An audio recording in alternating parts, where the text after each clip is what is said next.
Hey, kia ora, Helen Brahms here, coming to you live from Tucson, Arizona. It has been a gorgeous, gorgeous day here today. It wasn't hot. I had all the windows open all day. There was this beautiful breeze blowing through, and I don't know where my head went. It's true. My head just went today. I guess it was all that amazing information that I got over the weekend, and yesterday was such a day where it was just like mind-blowing that my head wasn't quite screwed on well this morning when I woke up. So what happened? Well, I got up, did my, oh God, my hair's a mess. Sorry. It's in just need of a cut too. Total loss of thought. See, head's not screwed on properly. Oh, love it, love it, love it. Oh yeah, head not screwed on properly. So got up, did my normal morning routine, and got a little caught up. Was doing some email, doing some social media, doing my time on that, getting that out of the way. And around 10 o'clock, I put the jug on, put the kettle on, the electric kettle, whatever you guys call it. I call it the jug, the kettle. Put that on to boil the water for my keto coffee at 10 o'clock. Had my cup there with the keto coffee in it, ready to go. The jug boiled. Helen's working away. Look up at 11:44, and I'm like, I look over at the kettle there, and the jug's, and the jug's there. It's already boiled it just after 10 o'clock. It's now 11:45, and my keto coffee is still sitting in the cup there, waiting for the boiling water, and it's an hour and 3/4 late, almost 2 hours later, and I'm just sort of like, oh, jeepers, it's one of those days. But that's okay, because we had a very productive day, got a lot of stuff done for clients today, got some quotes out, which was awesome. Did some research for some other clients, and it was just a very productive day. You have my ankle up and icing and compression and, rest, ice, compression, and elevation. Rice, yes, rice for swelling, yes. So got all that done today, and then suddenly thought, oh, I need to figure out what I'm going to leave here. And then I got this email from one of my vendors, and they're having a training session, and I know I've got it. They're having one in Orange County on the 14th of November, which is why I have to be back in San Diego by the 12th, so I can get set up and everything else to go up there, because I don't want to have to drive from San Diego to Orange County the next day after arriving. I'd like to have a day in between. And they actually noticed that they had a training session in Phoenix on November the 7th, and I thought, pulled up the calendar, had a look at it, looked at what I want to see before I leave Tucson list. There's Apache Junction I want to go to as well, but that's a 2-hour drive here from Tucson, but it's like 15 minutes from the campground that I stayed at last time I was in Phoenix. So I thought, oh, if I go up to Phoenix on the 5th, that gives me the 6th, can pick up a rental car that day, do any grocery shopping. Oh, mine already, the grocery shopping probably already done by then. And then I can go to the thing on the 7th that's there in Phoenix. So I was like, yes. So I got the reservations taken care of, got the extended stay done here. And then I suddenly thought, oh, I haven't extended the rental car, so I'll have to do that tomorrow, get the rental car extended. So I leave here on Tuesday next week, which will be November the 5th, which will also be my 6-month anniversary of full-time in an RV. So so I'm moving camps, and I'm going back to Mesa Spirit and picking up a rental car while I'm there this time. And I'm only there till Saturday, and I haven't decided where I'm going to go on Saturday. Haven't decided that yet, but we'll figure that out. So what's this training I'm going to next week? So the training I'm doing next week is, it's put on by Down Under Answers, which is one of the vendors that I use a lot to help me with the bookings for the stuff to Australia and New Zealand and the South Pacific. And they're putting on this amazing event where they're bringing in people from the tourism boards for, and I had to write this down, Australia, New Zealand, Tahiti, Thailand, Taiwan, Hong Kong, Korea, South Africa, and Kenya. So if you are planning to travel to Australia, New Zealand, Tahiti, Thailand, Taiwan, Hong Kong, Korea, South Africa, or Kenya next year, and you have questions about those places, let me know before next Thursday, before the 7th of November, so I can ask them your questions specifically and bring you back an answer. But these trainings are awesome. They're all day, and not only do we actually get to network with the tourism boards, they also do presentations as well.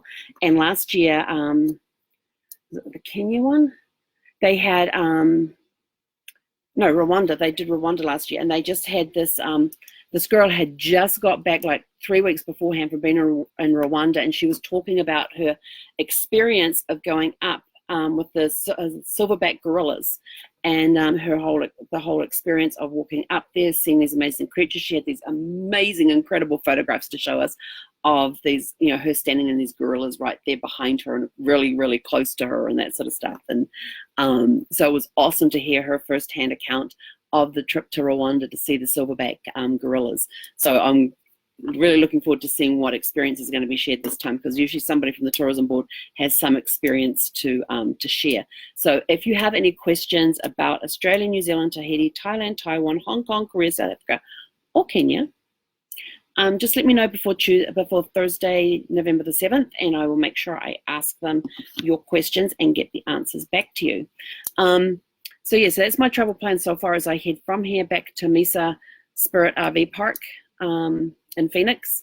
And from there, I'm going to spend one day up at Apache Junction, which is right there at the base of Superstition Mountains, which apparently there's a lot of mystery and intrigue about those mountains. There's like the Lost Dutchman's mines or something up there, and there's a ghost town to go explore. And so I'm really looking forward to that. And tomorrow, I was going to do Tombstone tomorrow, but thinking about that with my ankle right now, I just want to baby it a little bit. So tomorrow I'm going to do the Biosphere 2, which is an hour to an hour and a quarter of walking, but it's all inside. It's under those humongous like dome things where they have all the different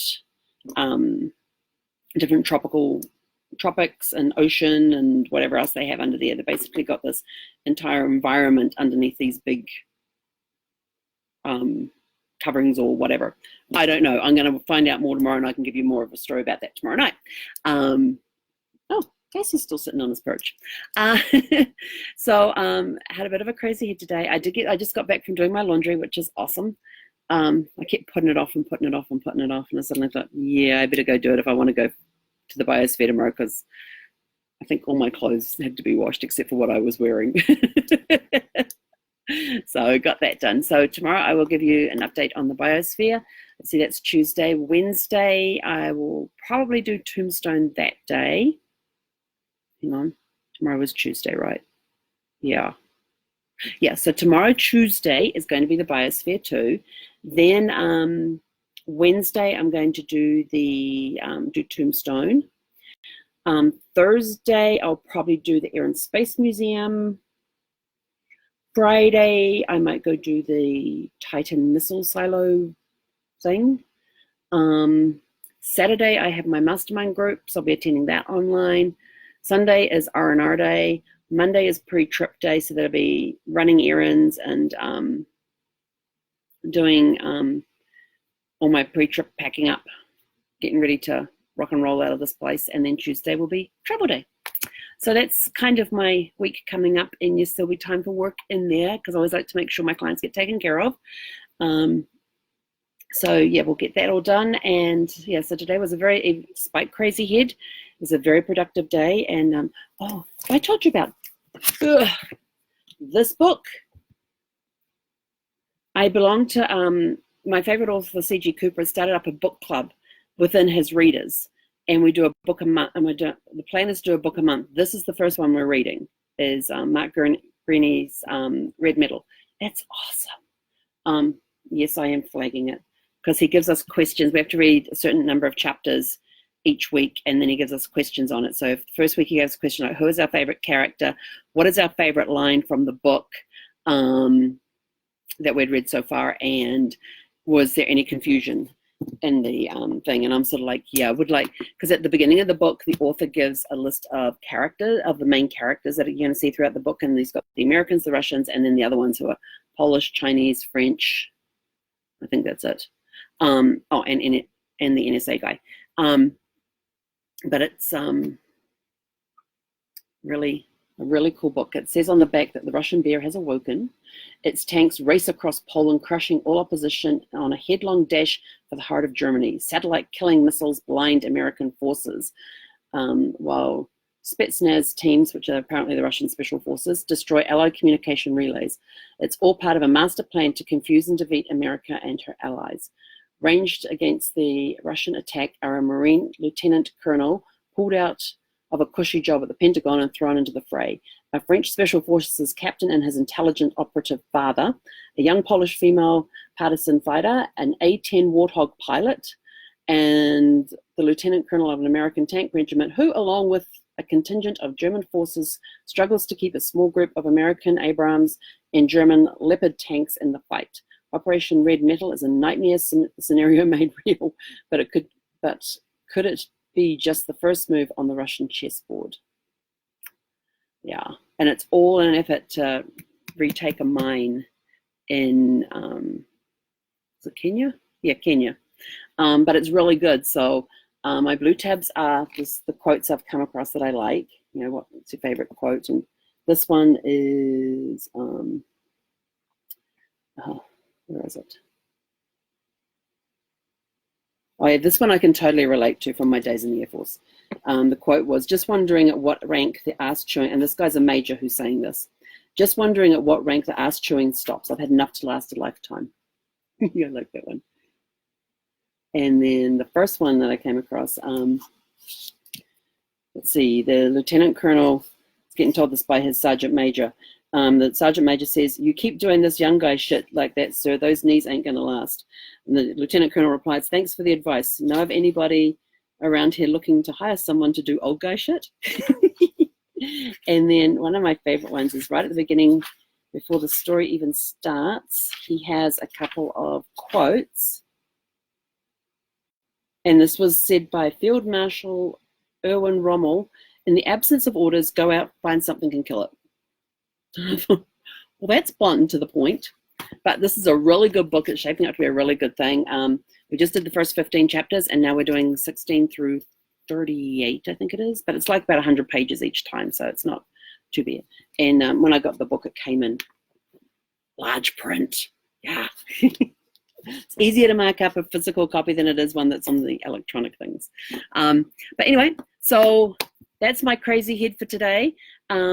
Even with my crazy head, not even, and I just suddenly realized I haven't had dinner yet. It's 8:11 and I haven't had dinner. I think I'll just go make myself a protein shake.